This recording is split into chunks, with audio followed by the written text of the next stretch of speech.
Dinas Kesehatan Banjarmasin menggelar vaksinasi booster kepada seluruh aparatur sipil negara atau non-ASN di lingkungan pemerintah Kota Banjarmasin di lobi Balai Kota Banjarmasin.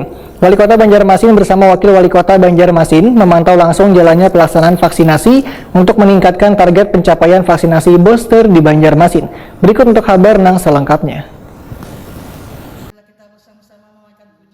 Dinas Kesehatan Banjarmasin menggelar vaksinasi booster kepada seluruh aparatur sipil negara atau non-ASN di lingkungan pemerintah Kota Banjarmasin di lobi Balai Kota Banjarmasin Jalan R.E. Martadinata Banjarmasin Tengah besokan Rabu 23 Februari 2022. Wali Kota Banjarmasin Ibnu Sina bersama Wakil Wali Kota Banjarmasin Arifin Nur memantau langsung jalannya pelaksanaan vaksinasi untuk meningkatkan target pencapaian vaksinasi booster di Banjarmasin yang dilaksanakan selama 3 hari.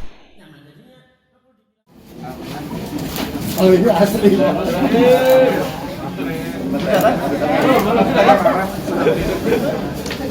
April.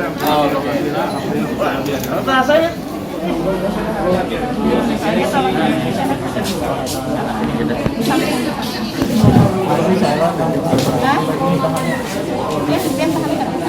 Jadi saya input juga di sebelah sini. Ini pergerakan ya paham. Iya kan? Iya di sini. Wali Kota Banjarmasin Ibnu Sina Wahitakuni Prima TV memudahkan pemberian vaksinasi jenis Sinovac secara umum sudah mencapai 84%. Kemudian lanjutkan dengan pemberian vaksinasi booster kepada ASN dan non-ASN di lingkungan pemerintah Kota Banjarmasin. Menurut Ibnu Sina, vaksinasi ini kadang hanya menjaga kekebalan tubuh dari adanya penyebaran virus COVID-19 varian Omicron, namun juga untuk mengejar pencapaian target vaksinasi booster yang masih rendah. Hari ini kita laksanakan vaksinasi booster untuk KSN Pemkab Banjarmasin dalam rangka juga mengejar target mudah-mudahan sebelum Ramadan angkanya sudah capaian sudah tinggi sehingga kita bisa turun level.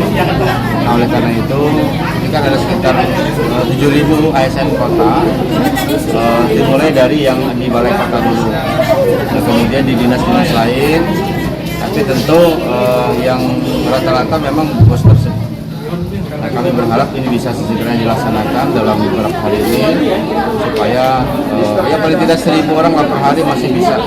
Di samping juga mungkin ada yang vaksinasi massal ya, sama-sama dengan kesepakatan Forkopimda kemarin. Tapi kami berharap yang ini juga bisa dilaksanakan dengan baik. Ibnu Sina menambahkan, vaksinasi booster ini nantinya akan diberikan kada hanya bagi ASN dan non-ASN, namun juga bagi warga umum di Kota Seribu Sungai ini supaya sebelum masuki bulan Ramadan, target bisa tercapai, sehingga warga bisa beribadah secara berjamaah tanpa adanya terkendala aturan lainnya.